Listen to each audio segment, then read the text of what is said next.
Hi guys, শুভ বিশ্বকর্মা পুজো 2024।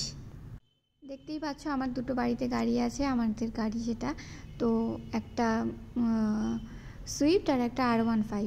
তো ওই দুটোকেই আমি পুজো করি, শুধু গাড়ি পুজো বলে না বা বিশ্বকর্মা পুজো বলে না, আমি সমস্ত রকমের পুজো, আমি ব্রাহ্মণ না কিন্তু আমি সমস্ত রকমের পুজো আমি বাড়িতে করি, নিজেই করি। যেমন গণেশ পুজো করি, সমস্ত রকম লক্ষ্মী পুজো নিজেই করি, পুরোহিত ছাড়াই করি। তো তোমরা কারা কারা এমন করো বলো। আর কারণ আমি এটা মনে করি যে যার মন পরিষ্কার সে ঠাকুরকে নিজের মন থেকে যেটা প্রার্থনা করে ডাকবে সেটাই ঠাকুর শুনবে, তাই জন্য কোন পুরোহিত ছাড়াই আমি পুজো করি। তো দেখতেই পাচ্ছ ও সকালবেলা ফুল এনেছে, ফুল টুল এনে গাড়িটা সাজানো হয়েছে, আমি ধূপকাঠি মোমবাতি এইসব জ্বালিয়ে ফুল দিয়ে স্বস্তিক চিহ্ন এঁকে তারপরে গঙ্গা জল দিয়ে পুজো করেছি, R15 আর সুইফট।